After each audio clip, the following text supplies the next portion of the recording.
오늘 다 같이 읽을 하나님의 말씀은 신약성경 고린도전서 1장 18절 말씀입니다.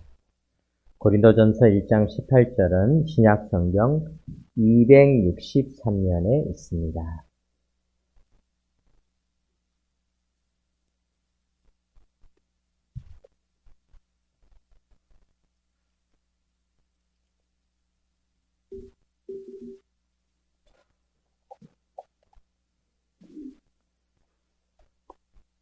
십자가의 도가 멸망하는 자들에게는 미련한 것이요 구원을 받는 우리에게는 하나님의 능력이라. 우리 다 같이 한 번 더 읽겠습니다. 십자가의 도가 멸망하는 자들에게는 미련한 것이요 구원을 받는 우리에게는 하나님의 능력이라. 아멘. 우리 동훈교회 오늘도 한자리에 나와주신 여러분들께 감사를 드립니다. 오늘 우리 교회는 추수감사주일로 드리고 있고요. 또 초청주일로 우리가 함께 예배드리고 싶은 가까운 지인들을 함께 또 오셔서 예배드리는 초청주일로 예배를 드리고 있습니다. 우리 교회는 예배를 드릴 때 이런 인사를 드리는데요. 내 곁에 계셔주셔서 감사합니다. 이렇게 옆에 있는 분들에게 인사를 드리는데 우리 옆에 계신 분들, 앞뒤에 계신 분들한테 한번 인사를 나누겠습니다. 내 곁에 계셔주셔서 감사합니다. 네, 감사합니다. 저도 종종 이렇게 세미나 모임이나 이런 모임에 가면은 아무도 아는 사람이 없는 모임에 갈 때가 있습니다. 그러면은 제일 걱정하는 게 내가 어디에 앉아야 될까? 이런 걱정이 들 때가 있습니다. 그런데 이렇게 앉아 있는데 또 옆에 어떤 분들이 오셔서 말을 한마디 이렇게 한마디 하다 보면은 2박 3일, 3박 4일 세미나가 끝나고 나면은 굉장히 가까운 절친처럼 여겨지게 되는 경우들을 종종 경험하게 됩니다. 그때 집에 와서 생각을 해보면 좀 고마운 마음이 듭니다. 내 곁에 와주셨다는 게 얼마나 고마운가. 나에게 말을 또 걸어준 것이 얼마나 고마운가. 뿐만 아니라 말만 한 것이 아니라 서로 마음에 있는 얘기들도 몇 마디 오고 가면서 친구처럼 느끼게 되어진 것이 얼마나 큰 축복인가. 그런 생각을 하면서 그런 소중한 만남들이 생길 때마다 참 감사한 마음이 들게 되는 것입니다. 어떨 때는 그런 소중한 만남들이 오랫동안 알았던 사람들보다도 더 저에게 유익한 그런 관계가 되는 경우들도 종종 경험하게 됩니다. 오늘 이 자리에 오신 여러분들 그런 소중한 만남이 짧은 시간이지만 꼭 이루어지시기를 바랍니다. 사람과의 사이에서도 이루어질 수 있지만은 하나님과의 사이에서도 이루어질 수가 있습니다. 우리 교회가 이런 행사들을 하면서 크게 이벤트를 하지는 않습니다. 또 우리가 예배 형식을 달리하지도 않습니다. 그저 우리가 매주 드리는 똑같은 예배 방식을 가지고 예배를 드리게 되고 또 우리가 늘 먹던 음식으로 예배 후에는 또 식탁도 마련되어져 있습니다. 부디 우리가 예배를 드리는 이후에 또 식사도 하시고 가시기 바라고요. 어제 저도 이 초청잔치에 초대를 해보려고 동네 사는 몇몇 지인들과 식사를 했습니다. 그래서 제가 와주세요 그랬더니 그분이 저한테 목사님이니까 내가 충고를 해드리는데 설교는 짧게 하세요. 그렇게 얘기를 하시더라고요. 그래서 사람들의 바람이 그런 것이구나. 저는 목사니까 설교를 잘해주세요 뭐 이런 얘기를 해줄 줄 알았는데 전혀 그게 아니라 설교를 짧게 해주세요 이렇게 얘기를 하시더라고요. 그래서 제가 새겨 듣겠습니다. 원래 저는 짧은데 더 짧게 하겠습니다. 이렇게 새겨 듣게 되었습니다. 오늘 그래서 성경 본문도 아주 짧습니다. 고린도전서 1장 18절에 보면은 십자가의 도가 멸망하는 자들에게는 미련한 것이요 이렇게 이야기하고 있고요. 구원을 받는 우리에게는 하나님의 능력이라 이렇게 이야기를 하고 있습니다. 오늘 우리가 이제 사람의 일생에 대해서 한번 생각해 보고자 하는데요. 사람은 인생이라고도 하는데요. 또 사람의 일생이라고 합니다. 일생, 한일자의 생명생자, 하나의 생명, 한 번의 생명, 사람의 생명은 한 번밖에 없다라는 것입니다. 우리 사람의 생명이 여러 번 있는 것과 같은 영화들도 많이 나오고 있습니다. 어떤 영화에 보면은 사람이 죽고 난 다음에 또 다른 생명이 나오는 걸로 착각을 하고 있습니다. 또 우리나라에서도 이렇게 게임 산업이 많이 발달해서 어제는 또 페이커라는 사람이 롤드컵에서 우승을 하게 되었다는 그런 소식도 있는데요. 근데 우리나라의 아이들이 게임을 하면서 죽고 나면은 다시 리셋을 해서 또 게임을 하니까 사람의 인생도 리셋이 되지 않을까 그렇게 생각을 할 수도 있겠지만은 사실은 사람의 일생은 한 번밖에 없습니다. 그래서 일생이라고 하지 않습니까? 우리도 모르게 일생 하면서도 우리는 착각하고 있습니다. 또 다른 인생이 있겠지, 뭐 전생에 나라를 구했나 이런 말을 듣다 보면은 우리가 또 다른 생이 있는 게 아닌가 그렇게 생각을 하지만은 우리가 부인할 수 없는 것은 사람은 일생이라는 것입니다. 일생. 그런데 사람의 이 일생도 단계를 한번 나누어 보면요. 한 3가지 정도의 단계로 나누어질 수 있습니다. 첫 번째는 엄마 뱃속에서 살아가는 그런 삶이죠.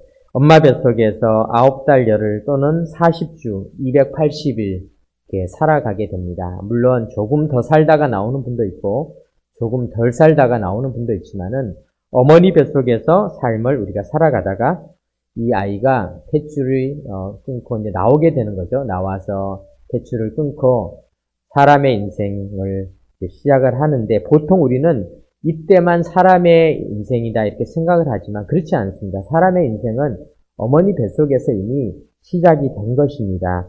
시편 90편 10절에 보면은 우리의 연수가 70이요 강건하면 80이라도 그 연수의 자랑은 수고와 슬픔뿐이요 신속히 가니 우리가 날아가나이다 라는 그런 말씀이 있습니다. 성경의 이 말처럼 사람들은 이제 어머니 뱃속에서 나와서 70년, 80년 이렇게 살아가는데 요즘은 현대의학이 발달해서 장례식장에 가면은 앞자리가 9로 시작하시는 분들이 꽤 많으시고 또 앞자리가 세 자리 숫자인 분들도 어쩌다가 이렇게 또 장례식장에 가보면은 세 자리 숫자, 즉 100수를 넘게 하신 분들도 아주 드물게 만날 수가 있는 것을 보게 됩니다.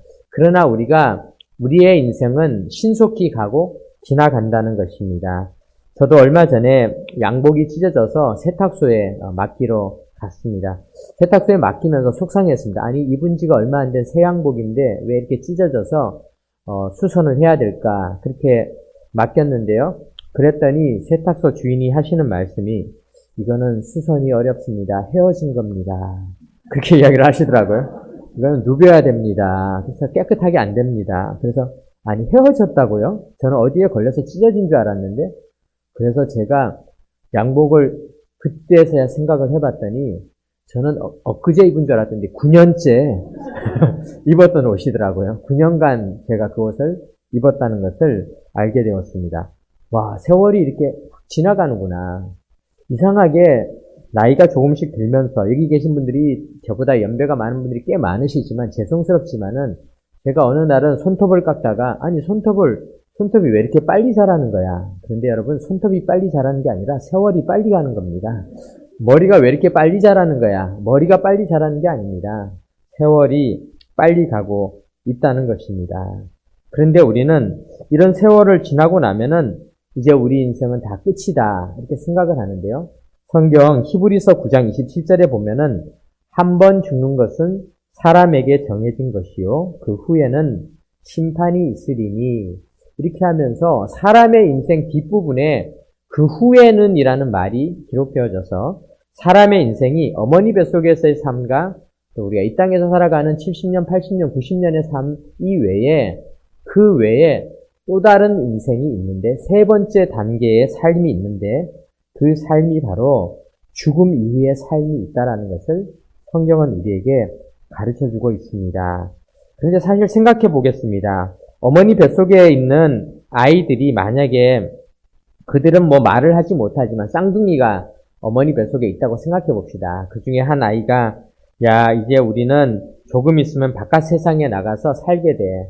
그때는 우리가 음식을 먹어야 되고 또 우리가 화장실도 우리가 알아서 가야 되고 어머니 탯줄이 끊어지고 살아가야 돼. 그렇게 이야기하면은 그 속에 있는 다른 쌍둥이가 무슨 그런 세상이 어디 있어.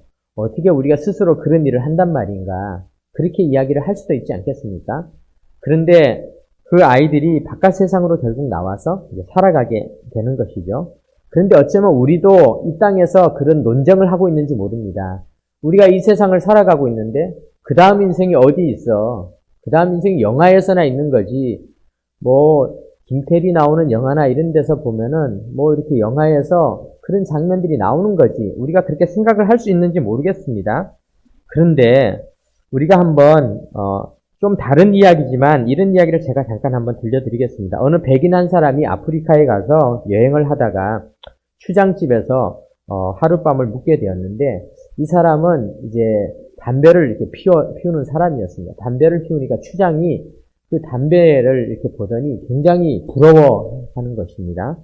그런데 이제 그 백인이 그곳에서 이렇게 마당에 보니까 아이들 3, 4명이 모여서 돌로 공기놀이 비슷한 그런 놀이를 하고 있는 거예요.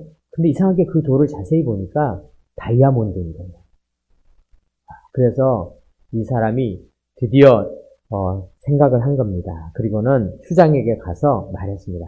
내가 담배 10갑을 줄 테니까 저 애들이 가지고 노는 돌을 나한테 주면 어떻겠나. 그랬더니 추장이 너무 놀라서 아니 무슨 그런 황공한 말씀을 하십니까? 그런 건 안 주셔도 되고 애들한테 내가 다 가져다가 주겠습니다. 저기 상자에 많이 있습니다. 그러면서 그 공기돌을 다 가지고 왔습니다. 이거 뭐 흔합니다. 우리 저 뒤에 가면은 많이 있습니다.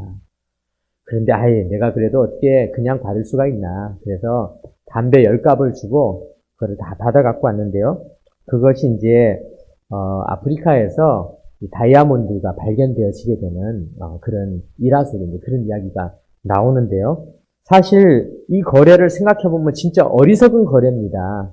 몸에 해로운 담배 10갑을 받고는 그리고는 그 좋은 다이아몬드를 그 원석을 얻은 것입니다. 그 사람은 그 원석을 가지고 가서 그거를 잘 해서 다이아몬드를 얻었을 뿐만 아니라 나중에는 그 추장이 살고 있는 그 마을 지역을 다 차지하고는 엄청난 세계적인 부자가 되었던 것이죠. 그런데 이와 비슷한 어리석은 거래가 또 있습니다. 1867년 3월 30일에 에드와르트 스테클이라고 하는 러시아의 공사는 러시아 황제의 지시에 따라서 미국의 국무장관인 윌리엄 슈워드라고 하는 분과 계약을 맺었는데요. 그 계약은 뭐냐면은 720만 달러의 알래스카라고 하는 땅을 미국에 파는 그런 거래였습니다. 거래가 성사되고 난 다음에 미국과 러시아는 모두 기뻐했습니다. 러시아는 720만 불이나 되는 큰 돈을 얻어서 거래가 잘 되었기 때문에 그래서 그들은 노르아르헨길스크라고 하는 당시의 그 도시의 국기계양대에서 러시아 기를 내리고 미국 기를 올리면서 서로가 자축을 했습니다. 그런데 이것은 역사에 나오는 가장 미련하고 어리석은 거래 중에 하나였습니다. 그 아프리카에 있는 사람이 다이아몬드를 담배 몇 갑에 판 것보다도 더 어리석은 거래였는데 그 이유는 그 이후에 알래스카에서 나오는 엄청난 지하 자원들이 물론 거기서 잠깐 동안 철강석을 그 이후에 잠깐 캔 철강석 값만 해도 4천만 달러라고 하는데요. 그 이후에 수없는 석유와 금들이 쏟아져 나오는 그 황금의 땅 알래스카를 너무나 헐값에 팔아버린 것입니다. 그래서 오늘날에도 세계인들이 어리석은 거래, 미련한 거래의 예를 들면은 이 알래스카 거래를 떠오르고 있는 것입니다. 근데 오늘 성경에 이와 똑같은 거래 이야기가 나오고 있습니다. 18절 우리가 읽었는데요. 십자가의 도가 멸망하는 자에게는 미련한 것이요. 종교개혁자 마르틴 루터라고 하는 분이 예수님께서 우리와 즐거운 거래를 하셨다. 굉장히 즐거운 거래를 하셨다. 그런데 그 거래를 사람들은 굉장히 미련한 거래라고 이야기를 한다. 왜 미련하냐? 예수님은 하나님의 아들이신데 우리는 죄인인데 죄인들을 구하기 위해서 하나님이 자기 아들을 죽게 만들었다. 굉장히 어리석은 거래이다. 미련한 거래이다. 이렇게 이야기를 하고 있는 것입니다. 오늘 고린도전서 말씀에 바로 십자가의 도가 이와 같이 미련한 거래인데 왜 그런 거래를 하셨는가? 그것은 하나님께서 우리 사람의 인생 한 번 죽고 나면은 끝나는 것이 아니라 심판이 있는데 모든 사람이 다 심판을 받아서 죽을 수밖에 없다라는 것을 아셨던 것입니다. 그래서 어떻게 살릴까 고민하시다가 하나님께서는 그 아들 예수님을 이 땅에 보내시고 십자가에 달려 죽게 하셨습니다. 그래서 그 사실을 사도 바울이 그래서 예수님을 믿어야 된다라고 전했더니 고린도 지역이나 있는 여러 지역의 사람들이 그 이야기를 듣고는 막 웃었습니다. 말도 안 된다. 너무 어리석은 거래다. 아니 하나님이 뭐가 아쉬워서 사람 대신에 죽고 우리가 뭐 대단하다고 우리를 살리기 위해서 십자가에 죽으셨는가. 참 어리석은 거래다. 아마 우리가 다이아몬드를 담배로 바꾼 사람이나 알래스카를 720만 불에 바꾼 사람들을 보는 것보다도 더 어리석다라고 이 거래를 이야기를 할지 모르지만은 그런데 성경은 이 거래를 하나님이 하셨다. 뿐만 아니라 이사야 53장 4절에서 5절에 보면은 하나님의 거래가 몇 가지 더 나오고 있습니다. 이렇게 기록되어져 있습니다. 그는 실로 우리의 질고를 지고 우리의 슬픔을 당하셨거늘 하나님께서 우리의 고통, 질고, 슬픔을 다 가지고 가셨다는 것입니다. 우리는 생각하기를 그는 징벌을 받아 하나님께 맞으며 고난을 당한다 하였노라. 그런데 그렇게 대신 우리를 위해서 죽었는데 사람들은 어떻게 생각하냐면은 야 우리를 위해서 죽으셔서 너무 고맙구나 이렇게 생각만 해줘도 그래도 좋을 텐데 그렇게 생각하는 게 아니라 그가 징벌을 받아서 하나님께 맞으며 고난을 당하고 있네. 그리고 5절에 보면 그가 찔림은 우리의 허물 때문이요 그가 상함은 우리의 죄악 때문이라. 그가 징계를 받음으로 우리는 평화를 누리고 그가 채찍에 맞음으로 우리는 나음을 받았도다. 또 갈라디아서 3장 13절에도 그리스도께서 우리를 위하여 저주를 받은 바 되사 율법의 저주에서 우리를 속량하셨으니 기록된 바 나무에 달린 자마다 저주 아래 있는 자라 하였습니다. 마태복음 11장 28절에도 수고하고 무거운 짐진 자들아 다 내게로 오라. 내가 너희를 쉬게 하리라. 이상하게 하나님은 왜 우리의 질고 우리의 병, 고통, 우리의 저주 그리고 우리가 고생해야 되는 그거를 하나님이 가져가시고 그리고 하나님은 우리에게 평화를 주시려 하실까? 사람들은 우리의 거래로는 이해가 되지 않는 것입니다. 왜냐하면은 우리는 이 땅에 살아가면서 그런 거래를 하면은 그거는 말이 안 된다고 생각하기 때문이죠. 누가 손해보는 거래를 하시겠습니까? 그런데 여기에 하나님의 사랑이 있는 것입니다. 설교를 짧게 하라고 해서 이제 설교를 마치겠습니다. 아주 짧은 거래, 왜 이 거래를 하나님이 하셨는가? 아주 간단합니다. 요한복음 3장 16절에는 하나님이 세상을 이처럼 사랑하사 독생자를 주셨으니 하나님의 사랑입니다. 오늘 이 자리에서 우리도 어쩌면은 이 거래가 너무 말이 안 되어서 믿지 못할 수도 있습니다. 그런데 성경은 우리가 예수님을 구주로 믿기만 하면은 우리는 구원을 받고 우리가 지었던 죄와 우리의 저주와 우리의 고통은 하나님이 가져가신다고 성경이 기록해 놓았으니까 우리는 이 거래를 믿기가 참 어려울 수도 있습니다. 근데 여러분 하나님이 성경에 기록해 놓으셨으니까 계약서가 있으니까 한번 믿어보시지 않겠습니까? 우리가 크게 손해볼 게 없습니다. 이 거래에 믿어봐도 우리가 단지 고백하기만 하면 되는 것입니다. 그래서 교회는 이런 거래를 믿은 사람들이 모여서 이제는 우리가 그것이 너무 감사해서 그 감사를 이웃들에게 나누는 곳이 교회인 것입니다. 오늘 이 자리에 참여하신 모두가 이런 하나님께서 우리에게 주신 말도 안 되는 거래, 십자가에 미련한 거래, 그 거래를 믿으시고 그리고 하나님을 의지하면은 하나님은 우리의 질병도 저주도 죽음 이후의 심판도 고통도 수고하고 무거운 짐도 다 가져가시고 대신 하나님의 큰 사랑과 풍성한 선물을 우리에게 주실 것입니다. 그 선물을 다 받으시는 여러분이 되시기를 주님의 이름으로 축원합니다. 아멘. 기도드리겠습니다. 하나님 감사합니다. 이제 우리가 이 설교 후에 또 연주 속에서 우리의 마음을 하나님에게 드리며 하나님이 우리에게 주신 말도 안 되는 이 거래에 당사자가 되어서 혜택을 누리며 그 구원의 선물을 다 누리게 하여 주옵소서. 우리 주 예수 그리스도의 이름으로 기도드립니다. 아멘.